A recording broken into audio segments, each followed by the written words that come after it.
इयं ब्रह्मवेदान्तविदो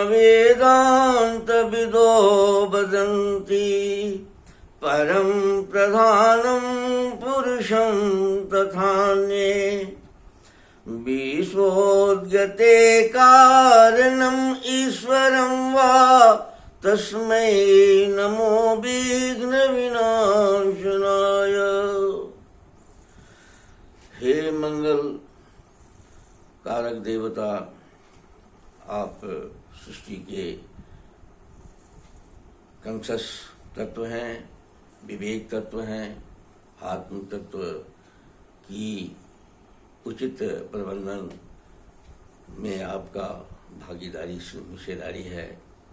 भारतवर्ष या जीव मात्र जगत मात्र का आप करता धरता है, आप ही उसमें कंससनेस हैं, विवेक हैं। आप की कृपा की आवश्यकता भारतवर्ष के लोगों को है। मेरी प्रार्थना है, भारतवर्ष के लोगों की ओर से भी प्रार्थना है कि हम जब सभ्यता काल में आपने जिस तरह विवेक का इस्तेमाल कराकर मनुष्य के भीतर की विवेक को जागृत करके आपने पूरे विश्व को ज्ञान विज्ञान देने लायक एक समाज रचना की, एक ऐसी सभ्यता की रचना की जहाँ की मनुष्य और देवता में फर्क समाप्त हो गया। आपने एक ऐसी रचना की कि जिसमें जो वीर बहादुर और जिस क्षेत्र में जिसने चाहा वैसा अपने को बनाया। वेद और आयुर्वेद भी आया, बहुत सारे साहित्य आए, बहुत देवताओं का भी अवतरण हुआ, बहुत बातें हुई। उन सब में आपके विवेक की, आपके कॉन्शसनेस का सहयोग था। लेकिन आज थोड़ा सा विवेक और आपके कॉन्शसनेस के सहयोग के अभाव में थोड़ा सा लगता है कि मनुष्य जो सभ्यता भारतवर्ष से बनी है वो भूल गया। अब भूल जाने के बाद आप याद कराने में सहयोगी नहीं हो रहे हैं। नवीन विज्ञान में फंसा हुआ है, लेकिन वह परिणाम नहीं दे रहा है, उसी को बहुत महत्व दे रहा है, परिणाम नहीं दे रहा है। ऐसी स्थिति में आपसे आग्रह है, आपसे प्रार्थना है, आपसे निवेदन है कि आप थोड़ा सा कृपा करें। मैं श्याम बिहारी तिवारी आयुर्वेद और वेद के उपासक हूँ। आप इस जीव जगत का में जो हमारे भारतवर्ष के लोग हैं, मानव जितने विश्व के लोग हैं, उनको स्वस्थ रखने के लिए, स्वस्थ के स्वास्थ्य की रक्षा के साथ साथ उनको रोग मुक्त करने के लिए जो प्राकृतिक शैली से, प्रकृति शैली से जिस तरह से हमारी बनावट है, उसमें प्रकृति शामिल है। प्रकृति के साथ एकत्व बनाकर चलने की जो प्रक्रिया थी, जिसमें कि रोग नहीं होने का, उसके साथ चलने के चलते रोग नहीं होने की गारंटी दी गई थी, उस सभ्यता को आज हमने छोड़ दिया है। लेकिन यह ध्रुव सत्य है कि जब तक हम अपनी खान पान, रहन सहन को, प्रकृति के साथ का संबंध को पूर्ववत नहीं करेंगे, परंपरागत शैली वाला नहीं बनाएंगे, तब तक हम किसी भी कीमत पर न तो स्वस्थ हो सकते हैं, न बुद्धिमान हो सकते हैं, न विवेकवान हो सकते हैं, न चैतन्य हो सकते हैं। किसी भी क्षेत्र में हमारी विशालता नहीं आएगी, इसलिए कि हमारी सारी क्रियाकलाप पेड़ पौधों में छिपी हुई है और पेड़ पौधों की छिपे हुए व्यवस्था को आज का विज्ञान नहीं समझ रहा है, उस विज्ञान को समझने की कोशिश भी नहीं कर रहा है। सृष्टि की आदि में जब हम सभ्य हो रहे थे, उसमें वेद की रचना हुई।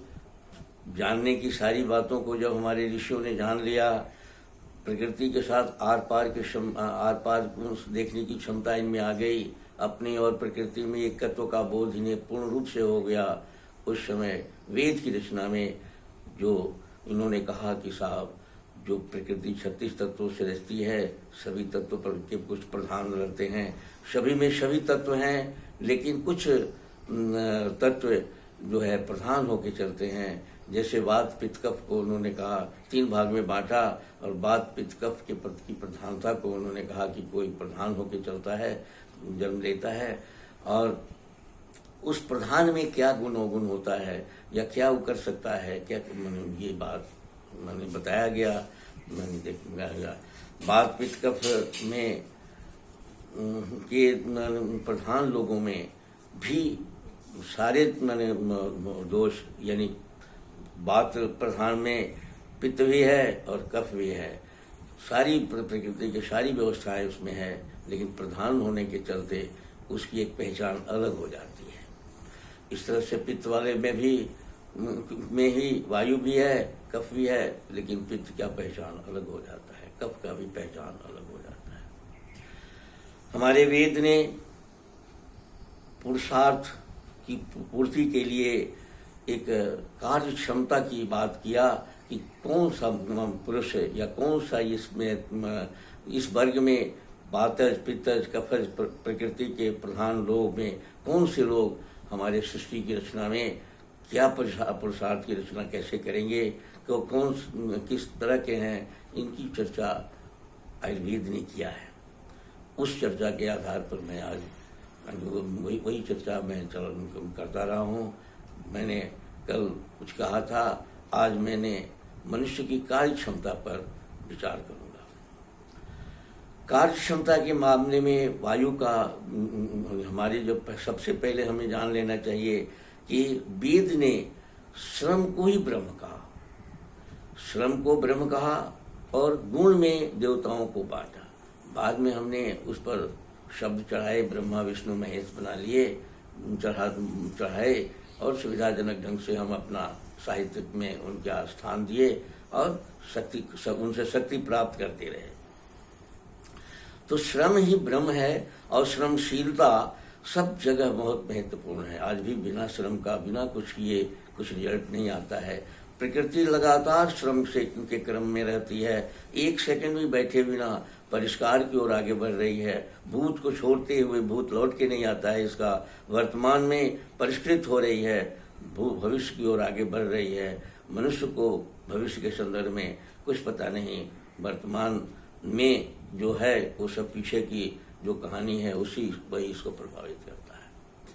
तो श्रम ही ब्रह्म है और श्रम का कौन वर्ग कितना पालन करता है, कैसे कर सकता है, जो बनावट के ध्यान से आज के समय में मनुष्य विज्ञान कहता है कि सब लोग एक बराबर हैं, सब में सबको कुछ करने की क्षमता है, लेकिन थोड़ी सी वहाँ बंटवारा है। जैसे वायु प्रधान लोगों में देखा गया, क्योंकि उसके कुछ लक्षण भी वायु प्रधान में हम बताते रहे हैं, वायु प्रधान लोगों में देखा गया कि वे कुछ जो भी काम करते हैं वे बड़े ही समझदारी से तो जरूर करते हैं, बहुत ही काबिलियत से करते हैं, बहुत बुद्धिमानी से करते हैं, कलाबाजी से करते हैं, लेकिन वे बहुत जल्दी थक जाते हैं। काम शुरू करते हैं लेकिन उसको लगातार उस मंजिल तक, उसके लक्ष्य तक पहुंचा नहीं पाते हैं। जो काम वायु प्रधान लोग होते हैं वो डरपोक भी होते हैं, थोड़ा सा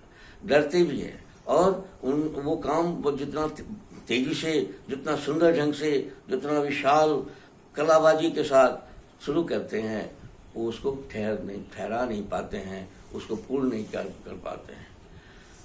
जब वो ठहरा नहीं पाते हैं, पूर्ण नहीं कर पाते हैं, तो उनका काम हमेशा टूट के होता है, क्रियाशीलता उनकी लगातार बनी नहीं रहती है। जो लोग पित्त प्रधान के होते हैं, जो व्यक्ति पित्त प्रधान के होते हैं, वो उनका संकल्प, उनका कार्य करने की शैली बहुत महत्वपूर्ण होती है। वो जिस काम को हाथ में लेते हैं उसको करके दिखाते हैं, उनकी क्षमता उसमें अपना क्षमता लगाते हैं। मैंने पहले भी कहा था कि पित्त वाले लोग ही विशेष तौर से हमारे यहाँ नेता विजेता सारा कुछ बने रहे। ये जो भी काम करते हैं इसको अंजाम तक ले जाते हैं, लक्ष्य तक ले जाते हैं, परिणाम देते हैं, सारी व्यवस्था करते हैं। आज की डेट में पित्त के लोगों का, हमारा खान पान का भी पित्त के लोगों का अभाव कर दिया है। वायु प्रधान लोग भी बहुत ज़्यादा है।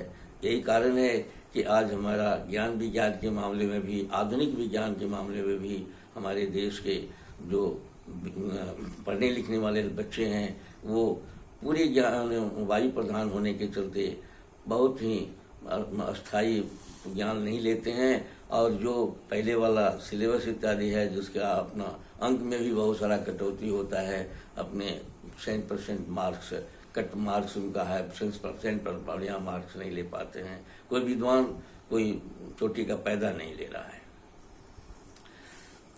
पित्त वाले लोग हम लेकिन जब भी कोई काम करते हैं तो वो उनकी लेकिन उनकी में थोड़ी सी गर्मी रहती है, वो झगड़ालू प्रकृति के होते हैं, थोड़ा सा वो उलझा हुआ काम ज़्यादा करते हैं, लेकिन जब तक ले वो सारा लेकिन पुरुषार्थ के साथ करते हैं। कफ वाले जितने लोग होते हैं वे लोग काम शुरू नहीं करते, आलस से उनमें पर रहती है, लेकिन जो काम शुरू करते हैं विधिवत बहुत अच्छे ढंग से करते हैं और लगातार करते रहते हैं, उनमें कहीं रुकावट नहीं आती है। अब पुरुषार्थ की सिद्धि में कुछ सीखने के धर्म अर्थ काम मोक्ष की इच्छा हर आदमी में रहती है कि हम में रहे, तो पुरुषार्थ की सिद्धि में वायु वाले लोग सब कुछ जानते हुए भी पुरुषार्थी कम हो पाते हैं, और पित्त वाले लोग थोड़ा सा दोषयुक्त होते हुए भी अग्नि होने के चलते कम होते हैं, लेकिन फिर भी पुरुषार्थी हो जाते हैं। और कफ वाले जब कोई पुरुषार्थ की साधना में धर्म अर्थ काम मोक्ष की सिद्धि में वे सफल हो जाते हैं। इस तरह से ये तीनों लोग ये सब पुरुषार्थ में कार्य करने में इनकी 3 कैटेगरी में हमारे देश के लोग बच जाते हैं। आज कफ वाले भी कम हो गए हैं, पित्त वाले भी कम हो गए हैं, वायु वाले ज़्यादा हो गए हैं। यह भी एक कारण है कि आज जो सारे काम बेतरतीब हो रहे हैं, टूट के हो रहे हैं, छुट के हो रहे हैं, एक अस्थायी स्थिति नहीं हो पा रहा है। इसके लिए बदलने के लिए आयुर्वेद में बदलने के लिए जो बहुत सारे इसी को आधार बना के आर्य से अनार्य बनाया गया, अनार्य से आर्य बनाया गया था। मनचाहा संतान पैदा करने के लिए बहुत सारे विधि विधान आयुर्वेद ने दिया, और बहुत कुछ उसमें दिया हुआ है। इन सारी बातों पर हम लोग आगे चर्चा करेंगे। इसलिए आज मैं इस कार्यक्रम को इतना ही से विराम देते हैं, और अगले बार हम सृष्टि की रचना में कामुकता का क्या स्थिति रही, ये उस पर बात करेंगे, प्रेम पर बात करेंगे।